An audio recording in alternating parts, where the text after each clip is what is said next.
You ever build an app that works, perfectly on your machine, but you've got this nagging feeling it's not quite ready for the real world? Well, today, we're going to close that gap. We are going to take a totally standard app and make it bulletproof, production ready, by tackling one single super critical problem that really separates the hobby projects from the professional stuff. Okay, so look at this. On the left, this is what I call the happy path. It's the perfect world we developers live in, right? We've got amazing Wi-Fi, the API is lightning fast, there's tons of data, and yeah, the app looks incredible. But then, there's the right side. This is the real world, where your users actually live. They're on a train with spotty internet, maybe your server's having a bad day, or maybe they're just a brand new user with no data yet. And what do they get for their trouble? That. The dreaded, completely unhelpful blank white screen. And this right here gets to the absolute heart of the problem. That blank screen, it's not just some visual bug. It is a complete breakdown in communication. It makes the user sit there and wonder, is the app broken? Is my internet busted? Did I do something wrong? It just destroys trust. And as our source material puts it so well, real professional apps just don't do that. So how do we fix this? How do we start building that trust back up?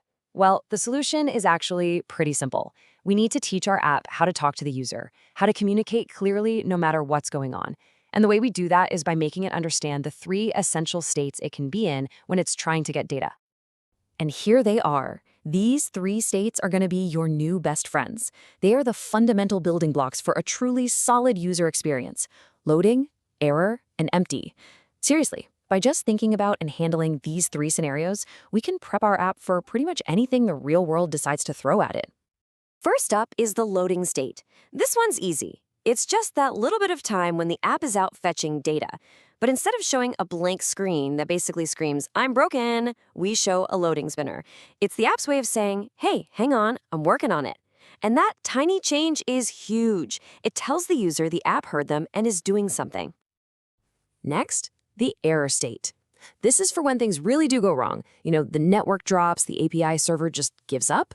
Instead of crashing or just freezing, the app needs to speak up. It needs to say, "Whoops, something went wrong here," and this is absolutely crucial. It always gives the user a way to try again. And finally, we have the empty state. Now this one's a little sneaky, but it's so important. An empty state is not an error. Let me say that again. It is not an error. The app did its job perfectly. It went to the server, and the server's totally valid answer was, "Sorry, I've got nothing for you." A great app tells the user that, instead of just leaving them staring into a void, wondering if it broke. Okay, so you're probably wondering, how do we actually make this happen? Well, you're going to love this. It's a surprisingly simple 2-part fix. First, we're going to update our logic, the brains of the operation, to know about these new states. And then we'll update our UI, the face of the operation, to show them. Let's break that down a bit more. Step 1, we teach the brain, in this case our data fetching hook, how to keep track of all these different situations. Step 2, we teach the face, our screen component, how to visually show whatever the brain is telling it. See? Logic and UI, working hand in hand. It's that simple. Let's dive into part 1, the logic. We're going to pop open our custom data hook, which for this example, we're calling usePosts.js. Our only mission here is to give this hook the ability to remember if an error happened. And believe it or not, this is the magic line right here. It looks so simple, but it is so powerful. We're just using a standard React useState hook to add a new piece of memory to our logic. So now, if an API request fails, it can actually hold on to that error information instead of just forgetting it ever happened. This one little line is the entire foundation for handling our error state. All right, so our logic is now officially smarter. We can move on to part 2, updating the user interface. We're going to head over to our postscreen.js file and teach it how to react to this new info that our hook is now giving it. And this little code snippet shows the whole idea perfectly. Right inside our screen component, we just add a simple if statement. It basically just asks, "Hey, does our data hook have an error right now?" If the answer is yes, boom, it stops everything else and just shows our dedicated error UI. It's like a bouncer at a club, It checks the situation and directs traffic to the right place. And that's it. Seriously.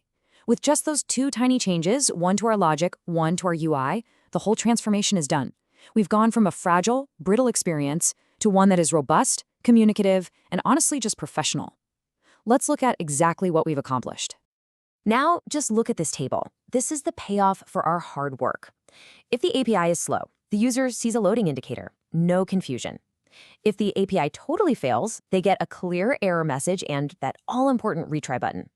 If the API works but just doesn't have any data, they get a helpful, informative, empty message. And of course, if it all works, they see the list of posts. The key takeaway, no more blank screens. Ever. Our app is now bulletproof. So, we've seen the problem, we've seen the pretty simple fix. Let's just wrap this all up by talking about the huge impact this one little change in mindset can have. This is it.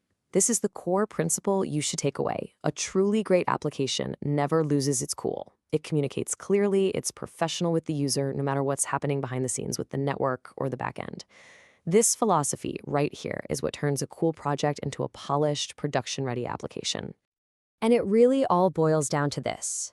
By just consciously designing for and handling 3 little states, loading, error, and empty, we have completely, massively improved the quality of our app.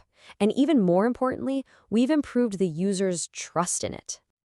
So I'm going to leave you with this final thought to take back to your own work. What are the happy paths that you've coded for? And what invisible failures might your app be hiding from your users behind a blank screen? Really thinking about that question? Well, that's the first step to making your own apps truly bulletproof.